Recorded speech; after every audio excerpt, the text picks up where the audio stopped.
Hello everyone, this is Davy Mooney over here at the University of North Texas, where I run the jazz guitar program. I'm also a Benedetto artist, Sunnyside Records artist, and I've got a book from Mel Bay Publishing called Personalizing Jazz Vocabulary. I wanted to talk to you all today a little bit about the tune 26-2, one of the famous John Coltrane cycle tunes, along with Giant Steps, Satellite, Countdown, and some others. And I came to this tune recently, actually, believe it or not, after over 20 years in this business. Somehow I had done Giant Steps. I recorded Countdown back in 2007, played Satellite a bit, and Body and Soul and some other things that Train did with these changes, but I had never really messed with 26-2. It kind of slipped through the cracks. So over the quarantine, over the summer, I decided to try to get it under my fingers. And one way I did that was I added it to the syllabus of my improv class here in the fall, my advanced jazz improv here at UNT. And yeah, it's been cool. I've actually really enjoyed playing this song. One thing I really like about it is the tempo, which is a bit more manageable for me anyway than, say, a Countdown particularly, or Giant Steps, or even Satellite. If you listen to the recording of 26-2 on Coltrane's Sound, it's around 200 beats per minute. I mean, maybe a little bit creeps up from there, and there's some other versions that are faster, but I don't feel bad about playing it around 200. So yeah, my approach to this tune, like I said, I did a video about Giant Steps, probably, gosh, even a year ago, 6 months ago. That's on my YouTube channel and everywhere else. And it's actually in my book, Personalizing Jazz Vocabulary, from Mel Bay Publishing. I talk about, I have a chapter on Coltrane changes. And, I don't have necessarily any big secrets on how to play this harmony that haven't been talked about before by countless educators, musicians. I'm sure there's lots of videos out there about it.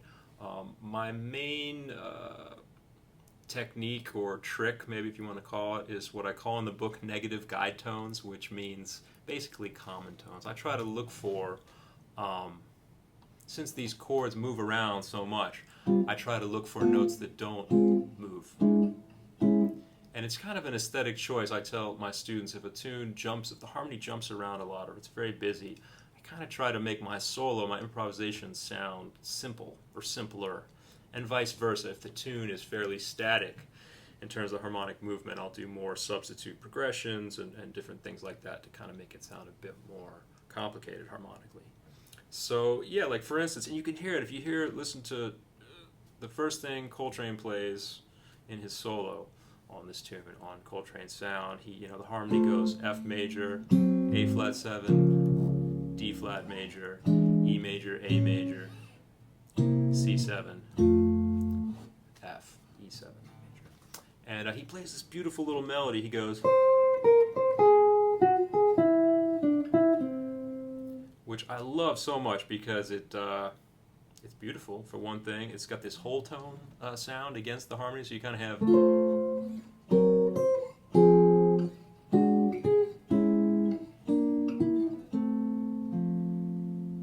And, it kind of goes against the bass motion of the tune. You have...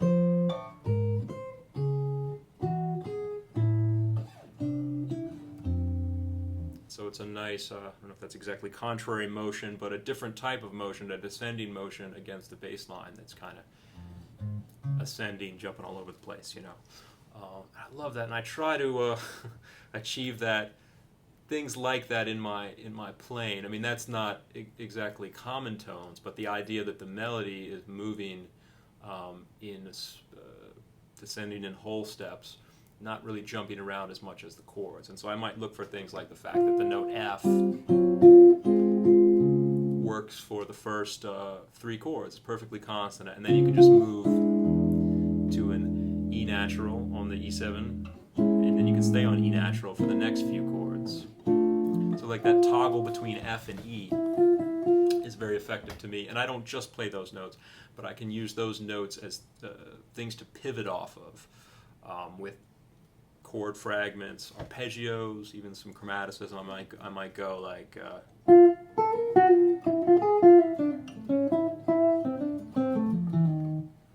It's kind of playing off that with some other harmony against that.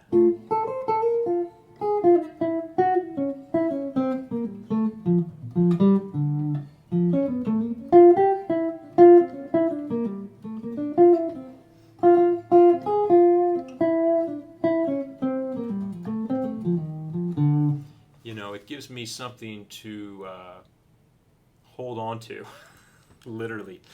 And there's different picking different chord tones. Like if I started on an A natural for the F major chord,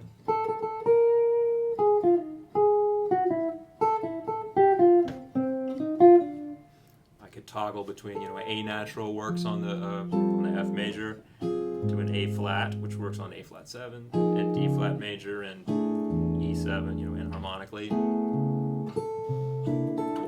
That's a good one.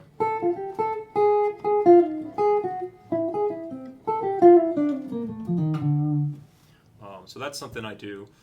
In addition to that, I have these little chord, this is a very guitaristic thing, I think. I have these little chord shapes and chord fragments that I kind of move around and try to improvise off of. And I talk to students about this, and they're always asking me if I have it worked out in a systematic way. And I kind of do, but it tends to change, every day slightly. But the idea is little fragments like this. The idea that I would have, say,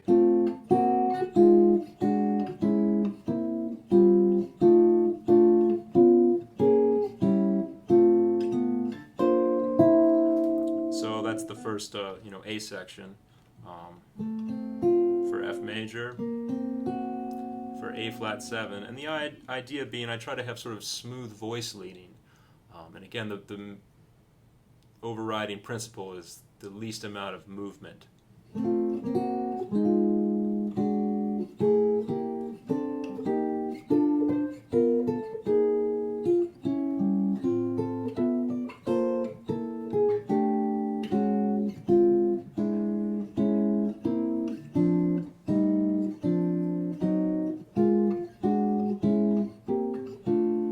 when I play with those, play off of those shapes and maybe like.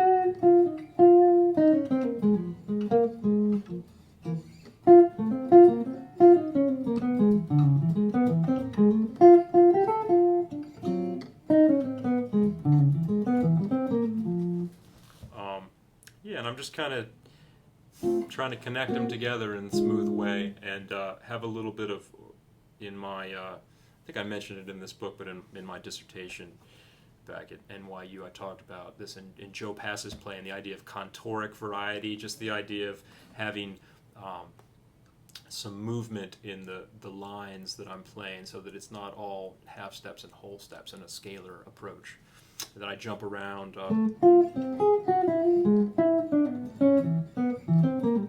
That's particularly useful like if you're playing trio, if you don't have a chordal instrument. And that's basically what I'm thinking of when I'm playing this tune. I'm trying to put the puzzle together in a slightly different way each time. It's like there are many right answers. There's also many wrong answers to the puzzle of this tune and these changes in general. So I'll play a few choruses of it with a backing track, and hope you enjoy it. Thank you.